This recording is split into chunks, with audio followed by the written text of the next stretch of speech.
오늘의 성경 말씀은 요한복음 3장 16절에서 21절까지의 말씀입니다. 하나님이 세상을 이처럼 사랑하사 독생자를 주셨으니 이는 그를 믿는 자마다 멸망하지 않고 영생을 얻게 하려 하심이라. 하나님이 그 아들을 세상에 보내신 것은 세상을 심판하려 하심이 아니요 그로 말미암아 세상이 구원을 받게 하려 하심이라. 그를 믿는 자는 심판을 받지 아니하는 것이요 믿지 아니하는 자는 하나님의 독생자의 이름을 믿지 아니하므로 벌써 심판을 받은 것이니라. 그 정죄는 이것이니 곧 빛이 세상에 왔으되 사람들이 자기 행위가 악함으로 빛보다 어둠을 더 사랑한 것이니라. 악을 행하는 자마다 빛을 미워하여 빛으로 오지 아니하나니 이는 그 행위가 드러날까 함이요 진리를 따르는 자는 빛으로 오나니 이는 그 행위가 하나님 안에서 행한 것임을 나타내려 함이라 하시니라. 아멘.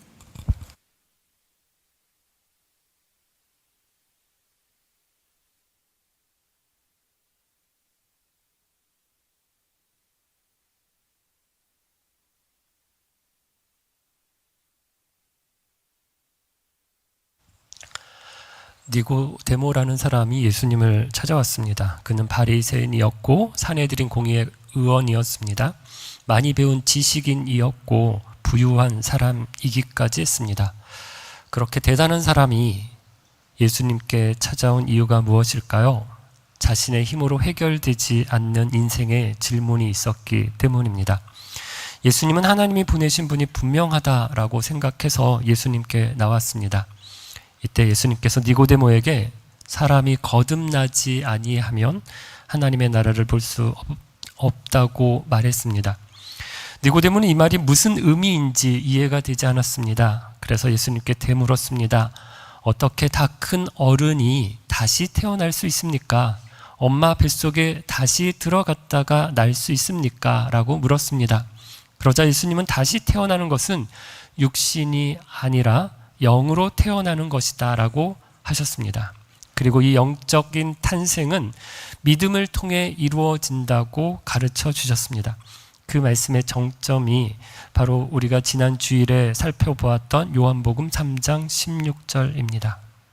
하나님이 세상을 이처럼 사랑하사 독생자를 주셨으니 이는 그를 믿는 자마다 멸망하지 않고 영생을 얻게 하려 하심이라. 하나님은 고멜 같은 나를 사랑하셨습니다. 그 사랑을 그냥 말로만 표현하지 않으시고 독생자 예수님을 보내주셨습니다.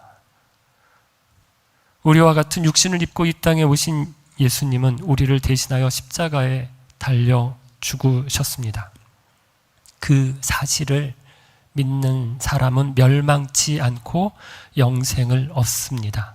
그런데 그 믿음이 처음부터 막 다 이해가 되고 다 믿어지는 것이 아니라는 말씀을 드렸습니다.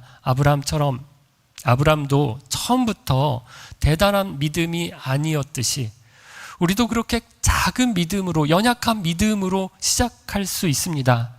하지만 점점 자라게 하실 것이다 라는 말씀을 드렸습니다. 여러분, 우리는 요한복음 3장 16절의 말씀을 참 좋아합니다. 하나님은 사랑이시다 라는 이 진리의 말씀을 모두가 기뻐합니다. 그런데 자세히 보면 하나님이 누구를 사랑하신다고 말합니까? 우리는 요한복음 3장 16절을 읽으면서 하나님이 나를 사랑하신다라고 이해합니다.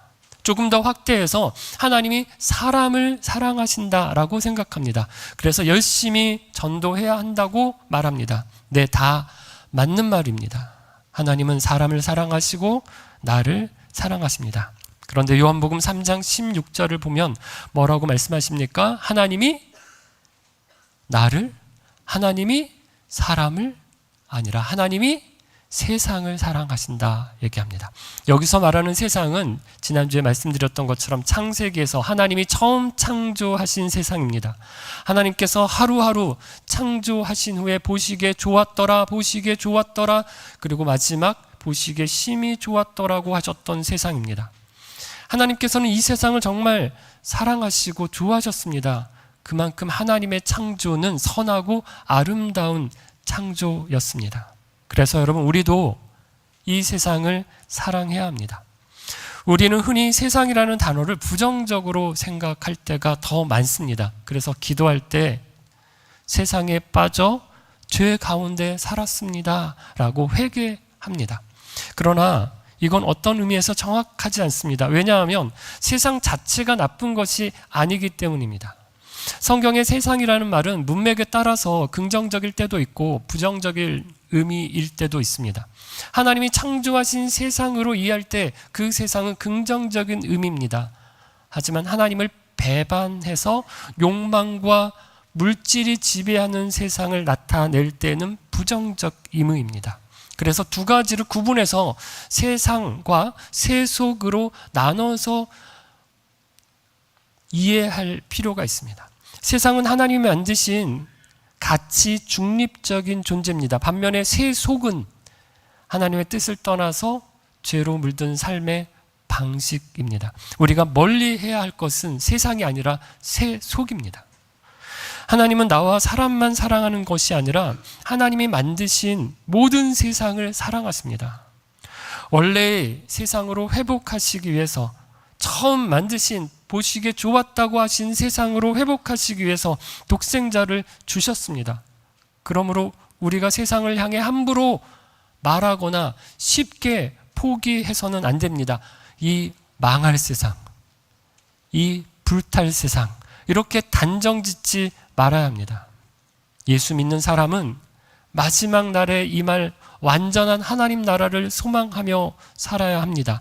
하지만 그렇다고 이 세상을 다 등지고 살아서도 안 됩니다. 하나님 나라는 죽어서 가는 나라이기도 하지만 지금 이곳에 이 세상에 임한 나라이기 때문입니다. 그러므로 우리는 이 세상을 사랑하며 하나님 나라로 회복하는 일에 힘써야 하는 것입니다. 여러분, 이것이 우리가 지난 봄 사순절 기간에 탄소 금식 운동을 했던 이유입니다. 하나님이 사랑하시는 세상을 보호하고 아끼는 것이 하나님 나라를 사는 것이기 때문입니다. 다음 달 8월 24일 주일에는 온 가족 예배를 드립니다. 예배를 드린 후에 탄소 금식 운동을 주최한 한빈누리라는 단체와 협력해서 우리 교회에서 기후위기 세미나를 하려고 합니다. 변호사 한 분과 과학자 한 분을 모시고 지구온난화 시대에 그리스도인들이 교회가 어떻게 살아야 하는지 이야기를 듣고 질의응답하는 시간을 가지려고 합니다.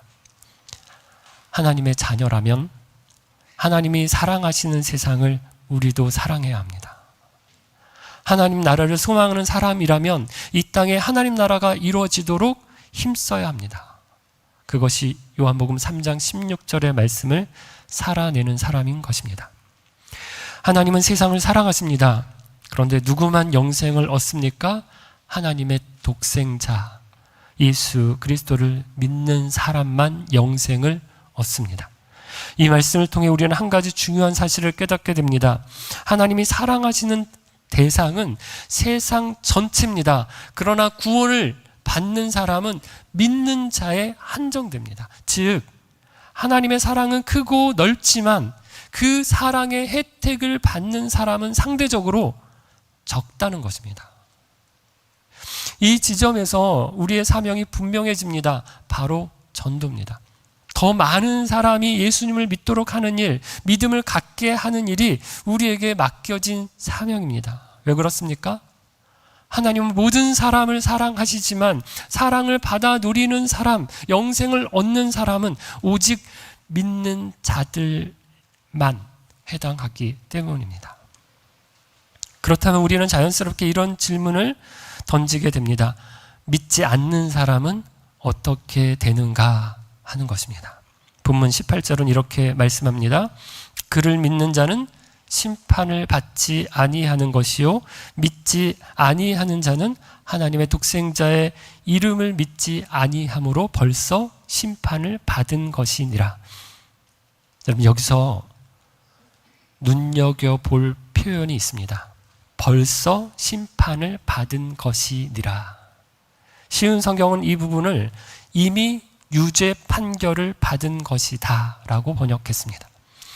이 표현이 다소 혼란스럽게 느껴질 수 있습니다. 왜냐하면 바로 앞절인 17절에서는 이렇게 말씀하기 때문입니다. 하나님이 그 아들을 세상에 보내신 것은 세상을 심판하려 하심이 아니요 그로 말미암아 세상이 구원을 받게 하려 하심이라. 예수님께서 이 땅에 처음 오신 목적은 심판이 아니라 구원이라는 것입니다. 2000년 전 베들레헴에 태어나시고 십자가에 달리신 이유는 심판하시기 위해서가 아니라 우리를 구원하시기 위함이었습니다. 그러나 예수님은 다시 오실 것입니다. 그 두 번째 오심은 구원이 아니라 심판을 위한 오심입니다. 그날이 언제일지는 아무도 모르지만 예수님은 분명히 오셔서 천국과 지옥으로 심판하실 것입니다. 이것은 미래에 있을 심판입니다. 하지만 18절에서는 믿지 않는 사람들에 대해 벌써 심판을 받은 것이니라라고 말합니다. 이것은 어떤 의미일까요? 예를 들어 우리나라 법으로 말하자면 아직 재판 결과가 나온 건 아닙니다. 하지만 기소된 상태라고 이해할 수 있습니다. 즉 최종 법원의 판결은 나지 않았습니다. 법적으로는 이미 혐의가 확정이 되어서 피의자 신분이라는 것입니다. 실질적으로는 이미 심판 아래 있는 상태라는 뜻입니다. 결국 믿지 않는 자는 현재는 기회의 시간이지만 그 상태 그대로 예수님을 맞이한다면 심판은 확정적이라는 경고를 주시는 말씀입니다. 이 내용을 잘 보여주는 문학 작품이 하나 있습니다. 바로 도스토옙스키의 죄와 벌이라는 소설입니다. 혹시 읽어보셨나요? 러시아에서 살 때 그래도 러시아에 사는 사람으로 이 정도는 읽어야 되지 않을까라는 생각이 들어서 또 집에 책이 있기에 읽었습니다. 그리고 죄와 벌을 내가 읽었다라고 몇 군데에 가서 제가 막 자랑을 했습니다. 근데 나중에 알고 보니까 제가 읽은 책은 아이들이 읽는 문고판이었더라고요. 원래는 두 책의 두께가 500페이지가 넘는 것이 2권으로 나와 있는 것을 나중에 알게 되었습니다. 부끄럽지만 문고판으로 읽어도 대강의 줄거리는 알 수 있습니다. 이렇습니다. 이 소설의 주인공은 라스콜리니코프라는 청년입니다. 가난한 대학생이었던 그는 돈이 필요해서 고민하다가 성질이 괴팍하고 인색한 전당포 할머니를 살해하고 돈을 빼앗았습니다. 그렇다면 이 라스콜리니코프는 문제를 해결하고 행복해졌을까요? 돈이 생겼으니까? 아닙니다. 그때부터 그는 고통의 나날을 보내기 시작합니다. 밥도 제대로 먹지 못하고 계속 잠만 잡니다. 자다가 악몽을 꾸고 깨고 그러기를 반복하면서 괴로워합니다. 훔친 돈은 들통이 날까봐 걱정이 되고 마음대로 쓸 수도 없었습니다. 양심의 가책 때문에 불쌍한 사람에게 주기도 하고 돌담 밑에 숨겨놓기도 합니다. 돈을 위해 사람을 죽였지만 결국 그 돈은 한 푼도 쓰지를 못합니다. 그러다 그는 소냐라는 여인을 만나고 그녀의 설득으로 자수를 하게 됩니다. 시베리아로 유배되어 벌을 받게 되지만 소냐가 그곳까지 따라갑니다. 거기서 두 사람은 결국 사랑하게 되고 새로운 삶을 꿈꾸며 이야기가 끝이 납니다. 여기서 알 수 있는 게 무엇인가요? 죄를 지으면 꼭 감옥에 가야만 벌을 받는 게 아니라는 것입니다. 죄를 지은 순간부터 그 마음속에서 이미 벌을 받고 있습니다. 우리도 마찬가지입니다. 우리는 하나님 앞에서 죄를 지었습니다. 하지만 죄를 지은 후에 바로 심판을 받지는 않습니다. 예수님께서 다시 오시면 세상을 심판하실 것입니다. 그때 가서 지옥의 형벌도 있고 심판도 받을 것입니다. 하지만 본문은 이미 심판 아래 있다고 말합니다. 무엇인가요? 바로 지금 하나님 없이 살아가는 것 자체가 벌이라는 것입니다. 죄 가운데 살아가는 삶이 심판이라는 것입니다. 우리가 복음을 전할 때 그 사람의 상태를 이렇게 생각할 때가 있습니다. 이 사람은 지금 중간에 있다. 구원을 받을 수도 있고 심판을 받을 수도 있는 중간에 있다고 생각합니다. 그러나 여러분, 성경 그렇게 말하지 않습니다. 이미 그 사람은 심판 아래 있습니다. 이미 죄로 말미암아 심판의 길에 서 있습니다. 앞전에 모세의 놋뱀 이야기를 나눈 적이 있습니다. 광야에서 이스라엘 백성들이 하나님을 원망했습니다. 그러자 하나님이 독사를 보내서 물도록 하셨습니다. 뱀에 물린 사람은 독이 온몸에 퍼져 죽어가고 있었습니다. 이때 모세가 하나님 앞에 나아가서 간절히 기도하자 하나님께서 모세에게 놋으로 뱀을 만들어 장대에 높이 매달아 두라고 하셨습니다. 그 놋뱀을 쳐다본 사람마다 살 것이라 하셨습니다. 여러분, 우리의 영적인 상태도 같습니다. 겉으로 보기에는 저와 여러분이 멀쩡해 보여도 이미 죄로 인해 심판의 길 위에 서 있습니다. 비행기에 앉아 있지만 추락하고 있는 중입니다. 배에 타고 있지만 침몰하는 중입니다. 그러니까 거기서 구원을 받았다라는 것이 이게 얼마나 큰 은혜인지 모릅니다.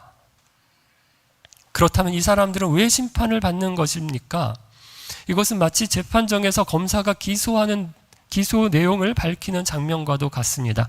본문은 우리의 혐의가 무엇인지 두 가지 심판의 이유를 말씀합니다. 첫 번째 이유는 18절 후반부에 나옵니다. 하나님의 독생자의 이름을 믿지 않았기 때문입니다. 하나님의 독생자의 이름, 마태복음 1장 21절을 보면 천사가 요셉에게 나타나 마리아가 아들을 낳을 것이다 라고 하면서 이름을 뭐라고 알려줍니까?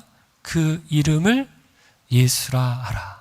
이는 그가 자기 백성을 그들의 죄에서 구원할 자이니라.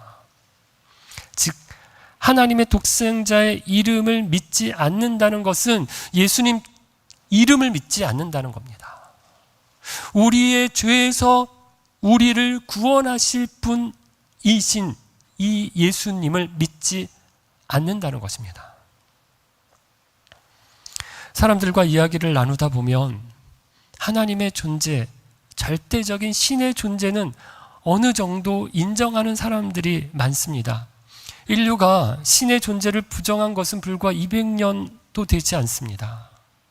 그 이전까지는 신이 존재하느냐 마느냐 하는 것은 문제가 되지 않았습니다. 신이 존재하는 것이 당연한 것으로 알았습니다. 신이 과연 어떤 존재이며 어떤 방식으로 세상과 관계를 하느냐가 논의의 주제였습니다. 심지어 철학자들도 신의 존재를 어떻게 증명할 것인가에 대해 고민했지 신이 존재하지 않는다고 단정짓지 않았습니다. 그러나 계몽주의 철학과 과학이 발전하면서 상황이 달라졌습니다. 당연했던 신의 존재가 의심받기 시작했습니다. 철학을 하는 사람들, 과학을 하는 사람들은 당연히 무신론자들이어야 했고, 신을 믿는다는 사람들은 미신적인 사람들, 비과학적인, 비합리적인 사람으로 취급받았습니다. 하지만 지금은 포스트 모던 시대인 지금은 오히려 철학자들과 과학자들 중에서도 유실론자들이 많이 있습니다. 아무리 학문과 과학이 발전하더라도 신이 존재하지 않으면 설명할 수 없는 일들이 너무 많다는 것을 깨닫게 되었기 때문입니다. 여러분, 인간 내면 깊은 곳에는 신의 존재를 향한 본능적인 인식이 있습니다. 성경은 이것을 하나님의 형상대로 지음받은 인간의 본능이라고 말합니다. 그러면 도대체 무엇이 문제입니까? 문제는 예수 그리스도입니다. 신의 존재는 어느 정도 알지만, 받아들이지만 예수님이 나의 죄를 위해서 죽으신 분이다, 구원하시는 분이다 라는 사실을 받아들이지 못하는 것입니다. 즉 내가 죄인이고 그 죄로 인해 심판을 받아야 하며 예수님만이 나를 그 심판에서 구원하실 수 있는 유일한 분이라는 이 복음을 믿지 않는 것이 문제입니다. 여러분, 이것이 복음의 핵심입니다. 많은 사람들이 진리이신 예수님의 이름을 거부하기 때문에 심판 아래 놓이게 되는 것입니다. 두 번째 심판의 이유는 19절에 나옵니다.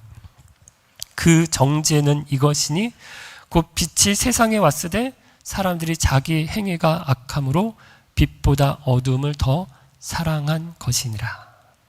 여기서 말하는 빛은 예수님입니다. 예수님이 이 세상에 오셨지만 사람들은 그분을 외면하고 오히려 어둠을 더 사랑했습니다. 왜 그렇습니까? 그들의 행위가 악하기 때문입니다. 예수님을 믿지 않는 첫 번째 이유는 믿음 없음이지만 그 믿음 없음의 뿌리는 결국 죄를 사랑하는 마음입니다. 빛이 왔지만 빛을 미워하고 오히려 죄악의 어둠 속에 머무는 것을 더 편안하게 여기는 것입니다. 예수님 당시에도 그랬습니다. 경건하다고 자부하는 바리새인들, 율법학자들, 제사장들이 예수님을 가장 미워했습니다. 왜요? 자신들이 의롭다고 여겼기 때문입니다. 하지만 예수님은 그들의 위선을 꿰뚫어 보셨습니다. 회칠한 무덤이라고 하시면서 겉은 그럴듯해 보이지만, 깨끗해 보이지만 속은 썩은 시체로 냄새나는 그들의 실상을 드러내셨습니다. 그래서 그들은 그 빛을 미워하고 예수님을 죽이려 했던 것입니다. 오늘도 마찬가지입니다. 겉은 멀쩡하지만 속에는 감추고 싶은 어둠이 가득한 이들이 많습니다. 그래서 빛이 비추면 두려워 숨고 도망가는 것입니다. 어릴 적 경험이 있습니다. 아이들이 아주 어릴 때는 부모님이 자기들을 집에 두고 어딜 나가는 걸 굉장히 싫어합니다. 계속 따라가겠다고 하죠. 그런데 조금 크면 어떨까요? 부모님이 자기들 집에 두고 어디 나가는 걸 좋아합니다. 아니, 왜 안 나가시지? 어디 안 가시나? 기다립니다. 수요일 저녁 부모님이 수요기도에 가시면 항상 하셨던 말씀이 있습니다. 저희들에게 텔레비전 보지 말고 공부해라. 하나마나한 말씀을 꼭 하고 가셨습니다. 하지만 저희 삼남매는 밥 먹은 자리에서 바로 텔레비전을 켰습니다. 그리고 부모님 돌아오실 시간이 다 되어서야 부랴부랴 밥상을 치우고 텔레비전에 열을 식히고 공부하는 척 책상에 앉았습니다. 빛을 싫어하는 죄 가운데 사는 사람들처럼 부모님이 오시는 것을 두려워했던 것입니다. 요즘은 이게 참 쉬워졌습니다. 공부하나 싶어서 이렇게 슬쩍 들여다보면 스마트폰을 하다가 쑥 집어넣으면 그만입니다. 이게 무엇입니까? 빛을 두려워하는 마음입니다. 우리는 빛이 싫은 것이 아니라 죄를 더 사랑하는 마음 때문에 빛을 피해서 도망치는 것입니다. 그런데 빛으로 오는 것을 좋아할 때가 있습니다. 21절입니다. 진리를 따르는 자는 빛으로 오나니 이는 그 행위가 하나님 안에서 행한 것임을 나타내려 함이라 하시니라. 가령 학교에서 내준 숙제가 있어서 열심히 그 숙제를 해서 갔습니다. 그런데 숙제 검사를 안 하는 겁니다. 선생님이 너네 다 잘했지? 이러면서 그냥 지나갑니다. 검사를 안 하고. 그럴 때 이러면 안 되는데? 라는 마음이 있습니다. 시험을 본다고 해서 열심히 공부를 했습니다. 그런데 학생들이 교수님께 다른 학생들이 막 시험 다음에 봐요. 교수님 레포트로 대체해요. 막 이렇게 쪼릅니다. 그러니까 교수님이 또 그러면 그 말을 듣고 그럼 그럴까? 하면서 넘기려고 합니다. 그럴 때도 어떤가요? 억울하고 속상합니다. 내가 어떻게 공부했는데 이러냐? 저 교수님은 맨날 학생들한테 휘둘려서 어떻게 하냐? 이런 마음이 들어서 화가 납니다. 진리를 따르는 사람은 빛을 두려워하지 않습니다. 오히려 드러나는 것을 즐거워하고 기다립니다. 수고와 노력에 따른 보상이 있기 때문입니다. 여러분 어떤가요? 빛이신 예수님을 향해 나아갑니까? 아니면 멀리 도망갑니까? 숨습니까? 억울한 일을 당했을 때 사람들이 나를 우회하고 뒤에서 수근거리고 있을 때 이상하게 바라볼 때 그 상황을 해명할 기회가 생기면 우리는 그 자리를 반가워합니다. 진실이 드러날 기회를 얻었기 때문입니다. 이것이 빛으로 나오는 것입니다. 감출 것이 없기에 떳떳하게 진실 앞에 나아가는 것입니다. 하지만 우리 중에 누가 빛 앞에서 완전하겠습니까? 누가 예수님 앞에서 떳떳하게 설 수 있겠습니까? 우리 모두는 문제가 있습니다. 약점이 많습니다. 죄가 많은 사람들입니다. 그럼에도 불구하고 여러분, 도망치지 마십시오. 숨지 마십시오. 나는 깨끗하다, 나는 문제없다 라고 외면하지 마십시오. 예수님 앞에 솔직하게 나아가시기를 바랍니다. 주님, 제가 죄인입니다. 연약합니다. 내 안에 더러운 생각이 있고 음란하고 추악한 욕망이 있습니다. 저를 불쌍히 여겨 주옵소서. 빛으로 오신 예수님 앞에 나아가기를 바랍니다. 사랑하는 빛속은 가족 여러분, 탕자의 비유를 아시죠? 탕자의 가장 큰 죄가 무엇일까요? 탕자가 여자들과 술을 마시고 친구들과 노름을 하며 흥청망청 살면서 아버지의 유산을 다 탕진했습니다. 물론 그것도 죄입니다. 하지만 탕자의 가장 큰 죄는 아버지를 배신한 죄입니다. 그래서 탕자가 해야 할 일은 유흥으로 돈을 낭비하지 않고 열심히 일을 해서 성공하는 것이 아닙니다. 성공해서 어려운 사람들을 많이 도와주는 것이 아닙니다. 탕자가 해야 할 일은 아버지께 돌아가는 것입니다. 조금 더 큰 집에 살고, 조금 더 돈을 많이 모으고, 조금 더 성공하고, 조금 더 자녀들이 잘 되고, 조금 더 바르게 사는 것을 완전히 무시하자는 것은 아닙니다. 그렇게 할 수 있으면 하십시오. 하지만 더 중요한 것은 우리가 어떤 상태에 있는가 하는 것입니다. 비행기가 추락하고 있습니다. 이코노미석에 앉았든 비즈니스석에 앉았든 뭐가 중요하겠습니까? 대단한 기내식 서비스를 받는 게 그게 뭐가 중요하겠습니까? 배가 가라앉고 있습니다. 그 배가 얼마나 큰 배인지 비싼 배인지 뭐가 중요합니까? 1등석이든지 2등석이든지 뭐가 중요합니까? 벌써 심판을 받은 것입니다. 심판 가운데 있는 우리를 불쌍히 여기셔서 우리에게 구원의 이름을, 예수를 보내주셨습니다. 빛으로 오신 예수님께 나아가기를 바랍니다. 탕자가 아버지의 집으로 돌아갔던 것처럼 죄에서, 심판의 길에서 돌이켜 아버지께로 돌아가십시오. 멀리서부터 나를 알아보시고 달려와 목을 안고 입을 맞추시고 제일 좋은 옷을 입혀주시고 손에 가락지를 끼워주실 아버지께 나아가십시오. 어둠 가운데, 죄악 가운데, 심판 가운데서 나를 건져주실 빛 대신 우리 예수님과 함께하는 믿음의 걸음을 시작해 보시기를 바랍니다. 그 사랑과 은혜의 초대에 아멘으로 화답함으로 빛 대신 우리 주님을 다 함께 기뻐하며 찬양하는 저와 여러분 되기를 주의 이름으로 축원합니다. 함께 찬양 드리겠습니다.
다시 한번 1절 빛 대신 주 어둠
세계, 죄악의 세계, 나만의 세계에 갇혀 지낼 때에 빛 대신 우리 예수님 우리 가운데 오셔서 우리를 부르십니다.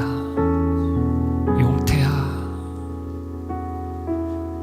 그 부르심에 응답하여 빛 가운데로 나아가겠습니다. 빛 대신 우리 주님과 함께하는 기쁨과 평안을 누리게 하옵소서. 영생을 누리며 하나님 나라를 살아가게 해 주옵소서.